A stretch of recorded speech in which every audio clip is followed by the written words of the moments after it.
गणरायाचं आगमन झालेलं आहे आणि आपण हे थेट दृश्य बघतोय की पर्यावरणपूरक असं गणपती बाप्पांचं आगमन देखील आहे ते करण्यात आलेलं पाहायला मिळतंय।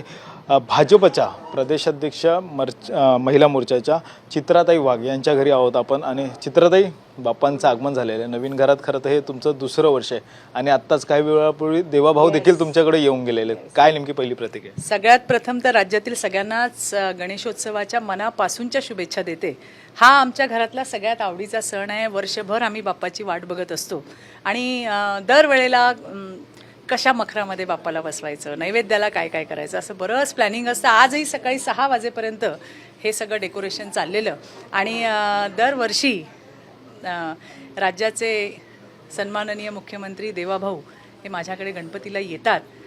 मागची 2 वर्ष उपमुख्यमंत्री म्हणून आले। आजचा दिवस खूप खास आहे कारण देवाभाऊ आमचे मुख्यमंत्री म्हणून माझ्या घरी आले। आमच्या घरात सगळेच जण आतुरतेने आम्ही त्याची वाट बघत होतो आणि देवाभाऊ आले, त्यांनी वेळ दिला, माझ्या परिवाराशी गप्पा मारल्या, फोटो काढले आणि एक छान असं आपण ज्याला म्हणतो की फक्त नावाला बहीण भावासारखं नाही तर खरोखर देवाभाऊ माझ्यासारख्या करोडो बहिणींचा हा भाऊ आहे आणि मी भाग्यवान आहे की मला त्यांच्या सानिध्यात राहायला मिळते, त्यांच्यासोबत काम करायला मिळतंय आणि आज ते आले, त्याचा खूप खूप आणि खूप आनंद आहे। आता isakal.com आहे देशातील नंबर 1 ची मराठी न्यूज वेबसाईट। प्रत्येक अपडेटसाठी isakal.com ला नक्की भेट द्या। मात्र गेल्या काही दिवसांपासून एक राजकारण वेगळ्या दिशेने देखील जायला मिळतं। एकीकडे बाप्पांचं आगमन आहे तर दुसरीकडे एक आंदोलन देखील आहे ते मुंबई व धडकमध्ये, यासाठी परवानगी देखील दिलेली आहे।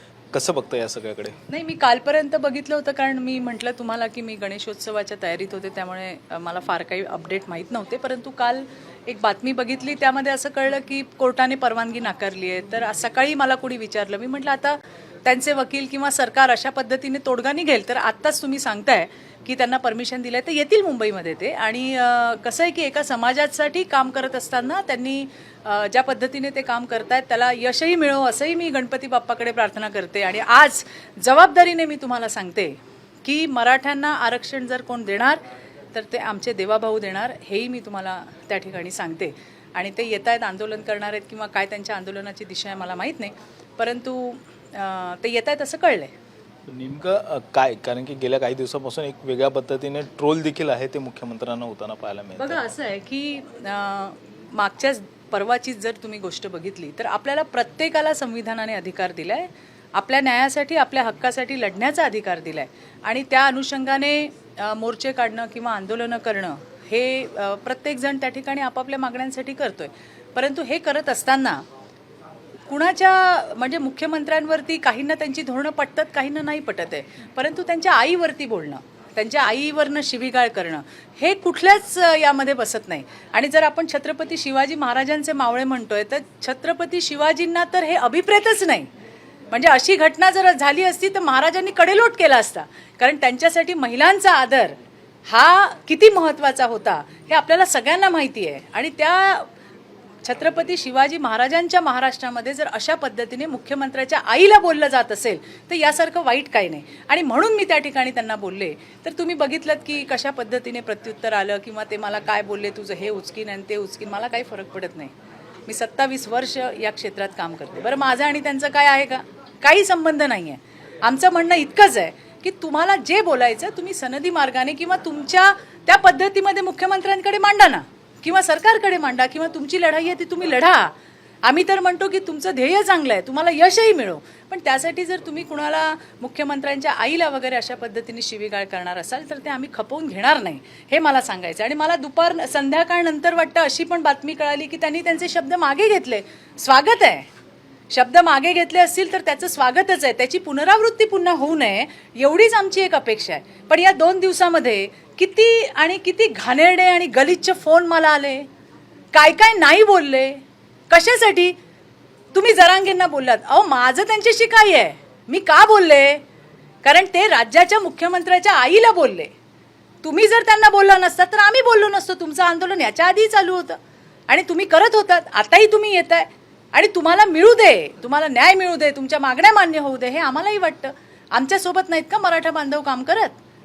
पण अशा पद्धतीने जर तुम्ही महिलांचा अनादर करत असणार तर मात्र तुम्हाला जशास तसं उत्तर मिळेल. मात्र गेल्या काही वर्षांपासून राजकारणाची पातळी खरंच खूप खालावत चालली असं ही म्हणायला गोष्ट लागलं. अगदी खरी आहे.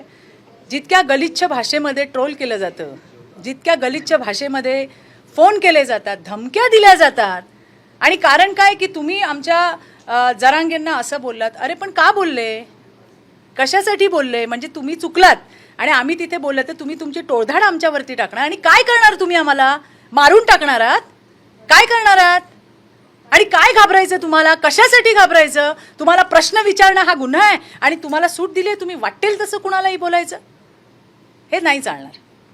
या सगळ्यांसाठी गणरायाकडे नेमकं काय साखर घालणार? सुबुद्धी देव, हे मला गणरायाकडे मागणं आहे माझं. आणि ते ज्या न्यायासाठी लढतात त्याच्यामध्ये त्यांना यश सुद्धा मिळू दे.